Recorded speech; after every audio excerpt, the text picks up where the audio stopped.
Napanganga ang bibig ng lahat sa gulat sa nakita. Nabasag ang pulang bato. Napangiti ang sergeant na kinakabahan at naisip na ito ay isang uri ng kabaliwan. Isa lang siyang halimaw. Sa kasamaang palad, walang demonyong enerhiya sa loob nito. Hindi nagtagal ay oras na para sa pagsasanay. Isa sa mga recruit, humihingal dahil sa pagod, ay umakyat sa hagdan, na iniisip na kahit papaano ay mali ang lahat. Bago pa man sumapi sa Hunter Squad, alam niyang mahirap ang pagsasanay. Pagkatapos ng pagsasanay, ang mga recruit ay agad na ipinadala sa labanan. Kaya, sa loob ng isang buwan, buong araw silang hinihimok upang kahit papaano ay maghanda para sa paparating na mga paghihirap. Sa pinakaunang araw, sila ay binigyan ng mga timbang at ginawang patakbuhin ang nakakahiyang 6,000 na hakbang. At parang hindi pa iyon sapat, ang instructor ay nag-time sa distansya, na medyo nakakatakot, ngunit iyon ay inaasahan. Ang kanilang tagapagsanay ay si Sergeant Lee Sunho, aka ang Devil Instructor. Ito ang tanging paraan upang mabilis na mapabuti ang pisikal na kakayahan. Akala nila ganito dapat kapag hunter recruit ka. Pero baka nagkamali siya dahil nilabag ng lalaking ito ang lahat ng rules. Nauuna ang ating bida sa lahat at hindi nag-e-effort. Sa totoo lang, na-enjoy niya ang lahat. Ang kanyang katawan ay parang magaan na parang balahibo. Kung mayroon siyang mas demonyong enerhiya, lumipad na lang siya. Ang malaimpyernong pagsasanay sa mga ngaso na ito ay naging kaaya-aya para sa kanya. At kung ikukumpara sa mga basahan ng Imperial, parang bagay sa kanya ang mga uniforme ng militar, at hindi maipaliwanag ang mga pagkaing nakahain sa cafeteria ng center. Bukod dito, pagkatapos ng lahat ng mga item sa schedule, may mayroong pahinga. Nalaman niya na mayroon talagang isang computer club dito, at ito ay hindi mas masama kaysa sa mga nasa mapayapang lugar. Sa palagay niya ay walang pakialam ang mga awtoridad kung ano ang gagawin mo sa iyong libreng oras hanggat hindi ka umaalis sa teritoryo ng sentro. Isinaalang-alang niya ang pagtakas sa tulong ng kakaunting lakas ng demonyong makukuha niya kung hindi niya gusto ang mga kondisyon. Ngunit sa huli, ang lahat ay naging medyo cool. Tinutulungan nila siyang manatiling maayos, pakainin siya ng masarap, bayaran siya ng maayos, at binibigyan siya ng libreng oras para maglaro. Ngumiti siya at tumakbo ng mas mabilis sa tuwa, sumisigaw na ang hunting party ay ang pinakamahusay.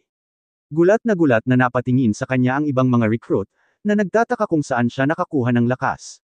Samantala, nakatayo sa taas ang isang sergeant. Nang makarinig siya ng mabilis na yabag sa likuran niya, lumingon siya at laking gulat niya nang makita ang isang recruit na papalapit sa kanya. Pagkarating ni Menjon sa taas, nataranta siyang tumingin sa instructor at nagtanong, ano? Nasa finish line na siya. Labis na nagulat si Sunho at nagtaka kung ano ang problema ng lalaking ito. Ang karaniwang recruit ay makukumpleto ang distansyang ito sa loob ng halos 1 oras at kalahati, ngunit naroon na siya. Saglit na lumingalinga si Mijan, pagkatapos ay ibinaling niya ang tingin sa instructor at lumapit sa kanya, bahagyang ngumiti, sinabing naisip niyang bibigyan niya ng day off ang sinumang makakatakbo ng distansya sa loob ng wala pang kalahating oras. Iniisip niya kung gaano siya katagal. Isinulat ni Sunho ang mga leave slip para sa kanya, at masaya niyang kinuha ang papel, lumayo, at iniisip kung ano ang magagawa niya sa kanyang day off. Ngumiti si Sunho. Samantala, naabot niya ang finish line sa loob lamang ng 21 minuto, at siya ang unang recruit na aktwal na nakatanggap ng piraso ng papel na ito. Ngunit hindi sapat ang magandang pisikal na lakas. Ang pinakamahalagang bagay ay ang kakayahang makatiis ng mga halimaw. Pagkatapos ng isang mahirap na sesyon ng pagsasanay, ang mga recruit ay nagtungo sa kwartel at nagsimulang humagulgol dahil sa pagod. Ang isa sa kanila ay nagbukas ng window ng status at masayang sinabi na ang kanyang mga estatistika ay bumuti. Ang kanyang pagtitiis ay tumaas ng 1 puntos. Nagulat ang katabi niya at binati siya, tinanong kung magkano ang mayroon siya noon. Susuriin din niya ang kanyang mga estatistika. Gulat na napatingin si Mijan sa kanila at nagtaka kung mali ba ang narinig niya. Masaya ba siya na ang kanyang mga estatistika ay bumuti ng 1 puntos? Sa kanyang pagsasanay sa SCARD, bumuti sila ng 10 puntos araw-araw. Nakaramdam siya ng pagkabalisa nang maalala niya ang mga sesyon ng pagsasanay na iyon, at ang isa sa mga recruit ay bumaling sa kanya, nagpa siyang simulan ang pakikipag-usap sa kanya. Nakatanggap siya ng 1 araw na bakasyon. Kailan niya ito balak gamitin? Sagot niya na hindi pa niya alam at may isang sundalo na lumapit sa kanya na ikinainggit daw niya. Sinabi ng lalaking nakaupo sa bunk sa kaliwa niya na narinig niya ang pakikipag-usap sa instructor. Ayon sa kanila, walang sino man ang nakakakuha ng discharge mula kay Sergeant Lee. Siya ay malamang na nag-eehersisyo ng regular. Nakakamangha lang. Nagtataka namang tumingin si Mijan sa kanila at nagtaka kung sinusubukan ba talaga nilang kausapin siya. Habang siya ay isang itim na salamangkero, ang mga naninirahan sa Isgard ay tumanggi na tumingin sa kanya sa mata, natatakot na masangkot sa gulo. Sobrang cool dito. Mahilig talaga siyang makipag-communicate. Narinig niya ang pinag-uusapan ng mga recruit tungkol sa computer club at kinilig siya. At pagkatapos ay nagmamadaling lumabas, itinulak ang lahat sa kanyang paraan at bumulalas, bukas ba ang computer club? At bakit ngayon lang nila ito sinasabi sa kanya? Nang makaupo siya sa computer, nakaramdam siya ng kaligayahan. Alas 9 na ng gabi, at dapat siyang umalis ng hindi bababa sa 2 oras para matulog. Sa kanyang pagbabantay, kahit 1 oras na tulog ay isang hindi abot kayang luho para sa kanya, at ang 2 oras ay halos hibernation, at kaya plano niyang pawiin ang kanyang uhaw sa mga laro tuwing gabi. Isang bagong araw at bagong sesyon ng pagsasanay ang dumating. Pinangunahan ni Lee Sun-ho ang mga bagong recruit sa kabundukan at sinabihan silang panatilihin ang bilis. Hindi makakapag-almusal ang mga hindi nakatakbo ng 40 kilometro sa loob ng 2 oras. Naintindihan ba nila? Sabay silang sumagot na naiintindihan nila ang lahat. At pagbalik nila galing sa training, naglabas si Manjon ng isang bote ng tubig at nakangiting sinabing nakamax out siya ng 10 characters kahapon. Ang kanyang kaibigan, na sinusubukang habulin ang kanyang hininga, ay napansin ng may pagtataka na hindi man lang siya pinagpapawisan. Sinabi niya sa kanya na nagjo-jogging lang sila. At tinanong niya, magdamag ba siyang naglalaro sa loob ng 4 na linggo ngayon, hindi ba? Paano ito posible? O ang isang halimaw na tulad niya ay hindi kailangang matulog? Nakangiting tanong ni Mijan. Halimaw ba ang tawag niya sa kanya? Nagdala siya ng tubig para sa kanyang mga mahal na kasama. Tila, hindi niya ito kailangan. Sinimulan niyang ibuhos ang tubig, at tuwang-tuwang ibinulalas ng lalaki na hindi niya sinasadya iyon. Ang tibay niya ay hindi kapanipaniwala, iyon lang. Nakita ng iba ang ginagawa niya. Agad silang tumakbo palapit sa kanya at sinimulang ibuka ang kanilang mga bibig sa ilalim ng agos ng tubig, at sinabi niya na sila ay parang mga sanggol na ibon. At dumating ang tenyente. Tumayo siya sa entablado at malakas na sinabi na ang tenyente ay nabigo sa kanila. Ito ang huling linggo ng pagsasanay at kalahati lamang ng mga recruit ang halos hindi nakapasa sa mga pamantayan. Sila ang pinakamasamang gumaganap na grupo sa lahat. Ang tenyente ay labis na hindi nasisiyahan sa kanila. Kinabahan ng mga lalaki at nagtaka si Mijan kung bakit niya sinasabi ang tungkol sa kanyang sarili sa pangatlong tao. Ang lalaki ay nagpatuloy na nagsasabi na sa mga resultang tulad nito, sila ay ipapakalat sa field sa pinakaunang linggo. Akala ba nila biro lang ang lahat? Sa gayong pag-uugali, hindi nila ito mararating sa huling yugto ng pagsasanay, paghahanda para sa trabaho sa mga piitan. Huminto tayo sandali para maunawaan kung ano ang pagsasanay sa piitan. Karamihan sa mga piitan ay nawawala pagkatapos mapatay ang lahat ng mga halimaw sa kanila. Gayunpaman, kung minsan ang mga piitan ay nananatili kahit naganap na silang na-clear. Sa kasong ito, sila ay nagiging isang dynamic na piitan na ang istruktura nito ay nagbabago ng regular. Ang ganitong mga piitan ay mahusay para sa pagsasanay sa larangan dahil pinapayagan kanitong maranasan ang lahat ng uri ng mga sitwasyon na maaaring maranasan ng isang mangangaso. Ang pagsasanay sa gayong mga dinamikong piitan ay tinatawag na pagsasanay sa piitan. Kinilabutan ng mga recruit sa balitang ito at ang tenyente, nang makita ang kanilang kaba, ay napangiti at naisip na ang kaunting kaseryosohan ay hindi makakasakit. Ang mga recruit ay dapat tretuhin tulad ng mga kabayo sa isang kerahan upang mapanatili ang disiplina. Minsan ang isang letigo ay kinakailangan at kung minsan ay isang carrot. Ngumiti siya at sinabihan silang huwag magpanik. Wala itong may dudulot na mabuti. Ang recruit na may pinakamahusay na marka ng piitan ay makakatanggap ng 3 araw at 2 gabing pahinga. Inaasahan niyang magsasaya sila, ngunit ang kanyang mga inaasahan ay naudlot. Nakatitig lang silang lahat sa kanya. Nag-alala siya at nagtanong, hindi ba nila nabalitaan na bibigyan sila ng 3 araw at 2 gabing bakasyon? Ayaw ba nilang magpahinga? Bakit hindi sila masaya? Nagsimula siyang maglista ng mga paraan upang magpalipas ng 1 araw na walang pasok at iniisip kung ano ang mali sa kanila. Bakit hindi sila nag-react sa salitang pahinga? Bakit isang recruit lang ang nagpapakita ng anumang sigasig? Siyempre, ang recruit na iyon ay si Manjon. Dumating na ang araw ng paghahanda para sa trabaho sa piitan. Ang lahat ng mga recruit ay nagtipon sa bundok sa harap ng portal, na namamangha sa laki nito, na may mga instruktor na nakatayo sa magkabilang gilid nito. Habang iniisip nila kung ano ang kanilang gagawin doon, isang truck ng militar ang dumaan sa kanila ng napakabilis, na nagpataas ng alikabok. Agad namang napalingon ang lahat dito. At nang makita nila kung ano ang nasa loob ng truck, sila ay agad na natakot.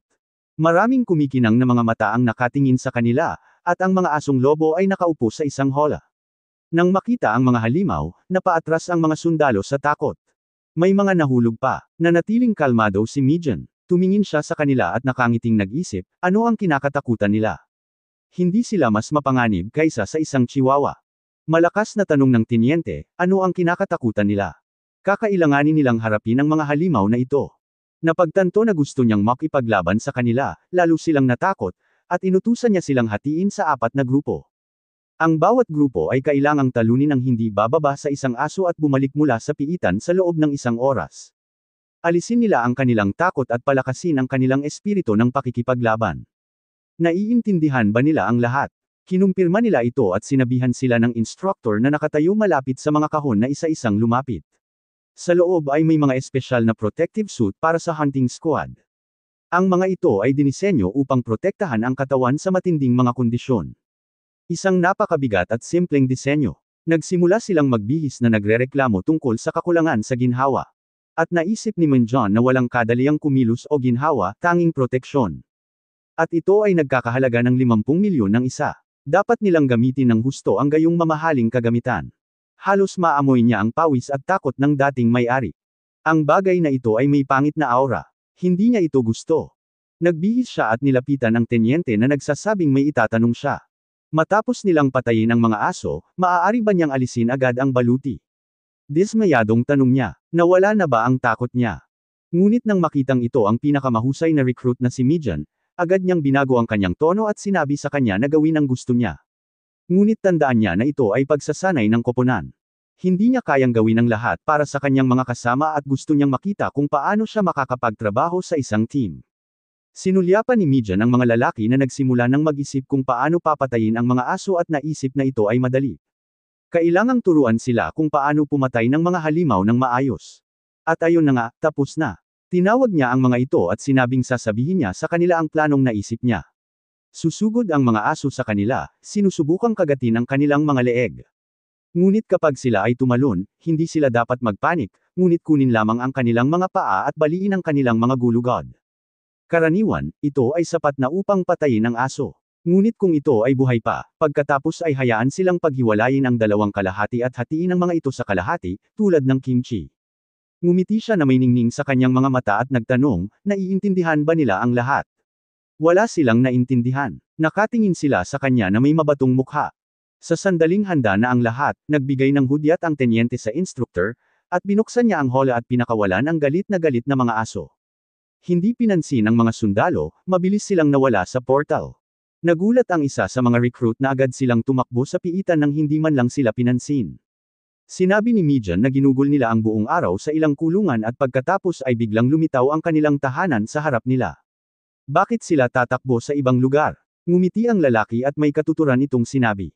Paano niya nalaman ng husto ang monster psychology? Naalala ni Mijan kung paano niya gustong umuwi at sinagot ng isip na ito ay dahil siya mismo ay naging ganoon. Lumapit sa kanya ang tenyente at inutusan silang tumigil sa tawanan at kwentuhan habang nagsasanay. Gusto na ba nilang mamatay? Agad nilang sinabi sa kanya na hindi iyon totoo. Pagkatapos nito ay sinabi niya ng may disgusto na ginawa niya ang kanyang desisyon. Mauuna na ang team nila. Labis silang kinabahan ng balitang ito. Pagkatapos ay nagbigay ng signal ang instructor at ang 4 na lalaki ay tumungo sa portal. Sinabi ni Manjon na baka maganda pa nga iyon. Kung mas maaga niyang matanggal ang mabahong mabigat na suit na iyon, mas mabuti. Tinanong ng kasama niya kung seryoso siya. Pagkatapos nito, kinuha ng tenyente ang radyo at nakipag-ugnayan sa instructor, na ipinaalam sa kanya na nagsisimula na ang pagsasanay at dapat silang maging mapagbantay. Kailangan nilang subaybayan ang sitwasyon kung sakaling nasa panganib ang mga recruit at nangangailangan ng tulong. Sinabi sa kanya ng instructor na naiintindihan niya ang lahat. Sa sandaling ito, siya at ang kanyang kasosyo ay nagtatago sa isang bloke ng yelo mula sa kung saan tanaw nila ang halos buong piitan. Tiningnan ng instructor ang 4 na lalaki sa ibaba at sinabi kay Corporal Kim Ho-jun na ang mga recruit ay pumasok, ang unang grupo sa loob, ang iba ay nasa labas. Tinanong niya kung ano pa ang nandoon, at sinagot niya na kasama nila ang idiot na si Kim Jun. Kinabahan ang corporal at naisip, iyon ba ang parehong paksa sa ilalim ng espesyal na pagbabantay? Ito ang pinakamalakas na recruit. Ang kanyang pag-unlad sa loob ng 4 na linggo ng pagsasanay ay kamangha-mangha. Malamang na ipapakita niya ang kanyang pinakamahusay sa piitan. Samantala, ang mga aso ay nagtatago sa likod ng isang bloke ng yelo sa ibaba at binabantayan ang mga lalaki. Matagal na silang napansin ni Mijan at naisip niya, aatake na ba sila? Napakawalang tiyaga nila. Kung mabilis niyang natapos ang lahat sa pamamagitan ng pagpatay sa lahat ng mga asong iyon. Ngunit pagkatapos ang kanyang koponan ay hindi makakakuha ng anumang karanasan sa labanan. Napaka-maaalahanan niya. Huminto siya at sinabi sa mga kasama niya na meron. Kinakabahang tinanong ng lalaki kung sino, at sumagot siya sa pamamagitan ng pagtatanong, ano sa tingin mo? May isang pulutong ng mga halimaw doon. Sa sandaling iyon, ang mga asong lobo ay naubusan ng takip at umungol ng malakas, na naging dahilan upang mapasigaw ang mga lalaki sa takot. At sinabihan sila ni Mijan na huwag matakot. Ang mga protective suit na ito ay talagang malakas. Nagpasya siyang manguna at humakbang pasulong. Tinanong ang mga aso, sino ang mauuna? 3 aso ang tumakbo patungo sa kanila. Tumabi si Mijan habang ang isa sa kanila ay tumahol sa kanya at tinanong niya, mauuna ba? Agad niyang hinampas ang aso sa ulo at nakakamatay ang suntok na ito. Isa ang patay. Sinugod ng pangalawang aso ang lalaki sa likod ni Mijan at sinubukang nguyain ang baluti sa braso nito at nagsimula siyang humingi ng tulong. Nang makita siya, lumingon si Mijan at sinalubong ang tingin ng asong iyon, pagkatapos ay sinipa niya ito, ibinagsak ito sa kisame. Patay ang pangalawang tungaw. May natira pa. Sinabi ni Mijan sa mga lalaki na kung sila ay nagmamadali sa kanila, hindi sila dapat tumayo, ngunit umatake. Iisipin nilang madaling biktimahin sila kung magpanik sila. Yung tipong naligtas niya sa sobrang tuwa ay tinawag siyang sir at sinabing naiintindihan niya ang lahat at tinanong niya kung anong klaseng sir siya sa kanya. Sila ay mga kasama kung tutuusin. Agad siyang humingi ng tawad sa kanya at napabulalas siya na kung ito ay totoong pandarambong tulad ng sapiitan, 2 tao na ang patay. Marami sa kanila at ang kalamangan na ito ay dapat gamitin upang ipitin ang mga aso sa dingding. Nagpasya ang mga lalaki na kunin ang kanyang payo at nagsimulang pindutin ang pangatlong tuso. At sinabi niya sa kanila na ginagawa nila ang lahat ng tama. Hayaan silang magpatuloy. Natakot na sila. Kailangan nilang ipagpatuloy ang mabuting gawain. Malapit na silang mawala ang kanilang bilis. Napatingin sa kanya si Hodjan na nagtataka at nagtanong, ordinary recruit ba talaga siya? Paglilinaw ng kanyang kasama, si Mijan ang kausap niya diba? Sinabi ng corporal na kadalasan sa kanilang unang pagsasanay sa piitan, ang mga bagong recruit ay nawawala ng ulo sa takot at walang magawa. Ngunit salamat sa patnubay ni Mijan, nalampasan ng grupong ito ang kanilang takot. Ano sa tingin niya? Posible bang ang ilang sergeant ay muling isinilang sa katawan ng isang recruit? Tanong ng kanyang kasama, napakaraming nobela ba ang nabasa niya? Nabanggit ng corporal na hindi lamang niya nakipagtulungan sa lahat ng mga aso sa kanyang sarili, ngunit tinulungan ang kanyang mga kasamahan na makipagtulungan at ayusin ang pagtutulungan ng magkakasama. Nakakuha siya ng A para sa kanyang paghahanda sa piitan. Ang natitira ay makakakuha ng average. Pagkatapos nito, lumabas sila sa kanilang pinagtatagwan, at sinabi niya na mahusay ang kanilang trabaho. Ngayon ay maaari na silang lumabas. Nang malaman na naroon ang mga instructor sa buong oras na ito, nagulat ang isa sa mga recruit. Pagkatapos ay sumunod sila sa labasan. Isang Mijan ang nagsimulang manggulo sa kanila, nagtatanong kung kailan nila sasabihin sa kanila ang kanilang mga marka. Mapapalabas siya, tama, lumingon sa kanya ang lalaki at sinabihang tumahimik. Mag-uusap sila nang maramdaman nilang oras na. Napangiti siya at tinanong kung nag-aalala ba sila sa mga baguhan. Alam niyang mabait talaga sila sa loob. Nabalisa ang corporal at biglang nanginig ang lahat sa paligid. Pinaulanan sila ng maliliit na tipak ng yelo mula sa itaas. Halos makarating sila sa labasan at lumingon ang instructor sa corporal na nagtatanong kung ano ang dapat nilang gawin. Inutusan niya ang lahat na pumunta kaagad sa exit at tinanong ng recruit kung ano ang nangyayari. Ito ba ay isang lindol o ano? Sinagot siya ni Mijan na hindi ito lindol. Sila ay nasa isang pabago-bago ng isip na piitan at ito ay muling itinatayo ngayon.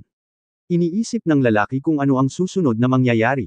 At nang makita niya ang nangyayari sa pasukan sa piitan, nanlaki ang mga mata niya sa gulat. Kusang nagsara ang portal. Kinabahan ang lahat. At habang sinubukan ng isa sa mga instructor na kontakan ang tenyente sa radyo, napagtanto ng Mijan na hindi sila makakalabas. Nawala ang portal at napagtanto niyang masama ang mga bagay. Bumaling ang instructor sa corporal at ipinaalam sa kanya na huminto na ang radyo at masyadong mabilis ang pagbabago ng piitan. Naalala niya na may 1 buwan pa bago ang susunod na pagbabago.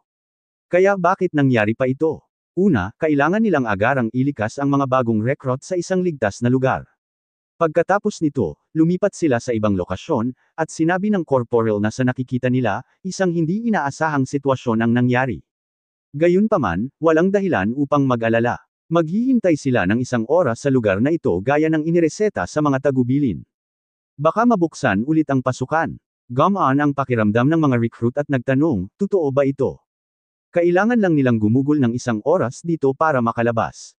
Natakot na sila na natigil sila. Natatawang kinakabahan si Hudgen at sinabing sigurado siyang gumagawa din sila ng solusyon sa kabilang panig. Gagawin ng tinyente ang lahat ng kinakailangang hakbang. Kinailangan lang nilang mahinahon na maghintay sa pagdating ng tulong. Nagdududang tumingin sa kanya si Menjon at nagtaka, sa palagay ba niya talaga ang dahilan kung bakit napili ang partikular na piitan na ito para sa pagsasanay ng mga recruit ay dahil 100% silang kumpiyansa sa predictability nito. Nagulat ang lahat sa biglaang pagsasara ng pasukan. Nagmamadaling tumakbo ang instructor sa corporal para sabihin sa kanya ang isang bagay, at iminungkahi niya muna na tumabi siya. Sa pagmamasid sa kanila, naisip ni Mijan na ang mga instructor ay tila nakakaramdam din ng gulo. Hindi nila ito ipinapakita, ngunit malamang na nalilito sila at hindi sigurado kung ano ang gagawin.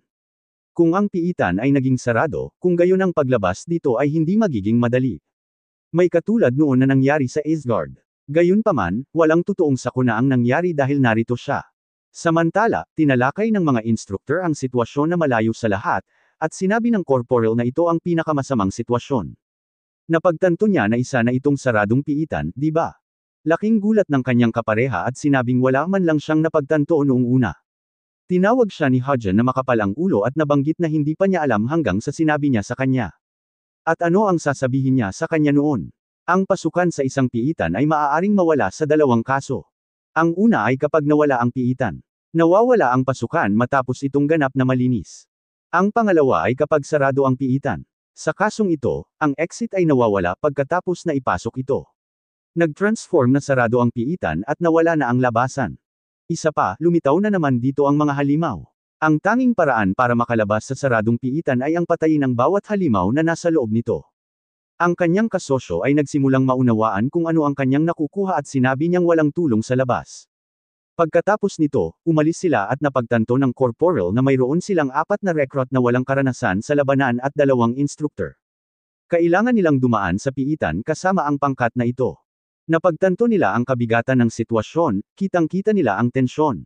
Hindi nila alam kung anong klaseng halimaw ang lumitaw dito. At kung sila ay sawi sa mga kalaban, ang lahat ay maaaring magtapos sa kapahamakan. Gayunpaman, walang dapat gawin. Kailangan nilang gumalaw habang may lakas pa silang lumaban. Mas magiging madali kung sila, ang mga instructor, ay may tamang kagamitan. Kung hindi, maaari silang mamatay kahit sa mga ordinaryong duwende. Walang kamay. Aabutin siya ng hindi bababa sa 10 minuto upang talunin ang isa. Ang isang makatutuhanang plano kung saan sila talaga ay nagkaroon ng pagkakataon na magtagumpay ay ang ganap na paggamit ng mga recruit na mga protective suit. Napakabigat ng mga suit nila. Kailangan nilang ilagay ang mga recruit sa unahan upang masipsip ang mga suntok habang sila, ang mga instructor, ay papatayin ng mga halimaw na ginulo ng mga bagong recruit. Pero pinagkakatiwalaan sila ng mga idiot na ito. Sa ngayon, nagawa na nila ang lahat ng sinabi nila sa kanila at natapos ang mga mahirap na gawain. Okay lang bang gamitin ang sarili mong mga singil bilang kumpe ng kanyan? Ang kanyang dignidad ay hindi makakaligtas dito. Habang naglalakad sila, ang lalaki mula sa koponan ay nagngangalit ng kanyang mga ngipin, napansin na ang gayong kalokohan ay nangyayari sa huling linggo ng pagsasanay, at nanlaki ang mga mata ni Menjon nang may napansin siya. Agad siyang natigilan sa pwesto at nagtanong ang instructor, may problema ba? May naramdaman siyang pamilyar, at sa pagkakataong iyon, narinig ang sigaw ng corporal. Napahawak siya sa kanyang leeg na parang nasasakal, saka nahulog at nagsimulang gamulong sa lupa, bumubula ang bibig. Ang pangalawang instructor ay agad na sumugod sa kanya, at iniabot ni Mijan ang kanyang kamay sa kanya, nag-aalala, nagtatanong, saan siya pupunta, walang kwenta ang pagtakbo. Hindi naman nila sila matutulungan. Nahulog siya sa tabi ng corporal at nagsimulang mag-alala ang mga recruit. Inutusan sila ni Menjon na manatili sa kinaroroonan nila. Kung sila ay lalapit, sila ay magdusa ng parehong kapalaran. Nilapitan niya ang mga ito at akala niya ay walang seryoso, nahimiti lang. Hindi siya nagulat. May pamilyar na amoy dito. Hinagis niya ang mga instructor sa mga recruits' arm at sinabihan silang huwag sumunod sa kanya, na tumayo na lang sa pasukan. Nag-aalalang tinawag siya ng lalaki at tinanong kung saan siya pupunta. Ito ay mapanganib, kahit ang mga instructor ay hindi nakatiis. Sa kabila ng lahat ng kanilang pagsusumamo na bumalik, tumakbo siya ng mas malalim sa kuweba at naisip na may ngiti na siya ay natutuwa. Buti na lang umiral din ito sa Earth. Ito ay enerhiya ng demonyo. Ito ay tiyak na dahil dito na ang mga instructor ay nakaramdam ng sakit. Hindi na siya nagulat na nakaramdam sila ng sakit, kahit nagising na sila. Bago pumasok sa piitan na kontaminado ng demonyong enerhiya, binigyan ng espesyal na proteksyon ang mga Imperial. Para sa mga ordinaryong tao, ang impluwensya nito ay maaaring nakamamatay. Ngunit para sa mga Dark Mages, ang enerhiya ng demonyo ay parang charger ng telepono. Sa wakas, natagpuan niya ang pinagmumula ng enerhiya ng demonyo. Isang madilim na manipis na ulap ang nagmula sa kailaliman ng kuweba. Umakyat siya sa taas at huminto. Tahimik ang lahat, at wala nang makita ang mga halimaw. Kumpiyansa siyang tumingala sa halimaw na nakatago malapit sa kisame at nagtanong, akala ba niya hindi siya mapapansin? Ang demonyong enerhiya ay lumalabas na mula rito. Hindi man lang niya pinangarap na makatagpo ng isang maitim na aso. Hindi nagsisinungaling ang pangalan. Ito ay malayo sa katulad ng isang regular na aso. Ang mga madilim ay mas malakas at mas mapanganib. Una niyang nakatagpo ang gayong halimaw mga 1 taon matapos ipatawag kay Iskard. Muntik na siyang mamatay noon dahil hindi pa niya nabasa ang tungkol sa species na ito sa anumang libro noon, at syempre, sinubukan niyang atakihin ito. Sa pangkalahatan, natutuwa siyang makakita muli ng pamilyar na mukha. Sa sandaling iyon, ang asong lobo ay tumungo sa kanya, at siya, na inihanda ang kanyang sarili, nagpasalamat dito para sa paggamot. Pagkatapos ng mga salitang ito, buong lakas niyang tinamaan ang tuso sa nguso, natanggal ang lahat ng ngipin nito at itinapon ito sa tabi, na sinasabing sambahin niya ang enerhiya ng demonyo. Matapos ang naturang suntok, namatay agad ang halimaw. Nagsimulang tumalsik ang demonyong enerhiya mula sa katawan nito, at naisip niya na ang amoy ng dugo ay nagpapasakit pa rin sa kanya. Tiningnan niya ang nagngangalit na agos ng enerhiya at naisip na pagkatapos ng kamatayan, maraming demonyong enerhiya ang bumulwak mula rito, kaya naman napakahirap nilang talunin. May lason ang dugo ng halimaw na ito. Sa pagkakadikit nito, nagsimulang mabulok ang balat ng mga ordinaryong tao. Iniabot niya ang kanyang kamay pasulong, nagsimulang sumipsip ng demonyong enerhiya, na sumasabog sa mga daluyan ng dugo. Kahit na ang enerhiya na ito ay natural na lason, hindi ito nalalapat sa mga Dark Mages.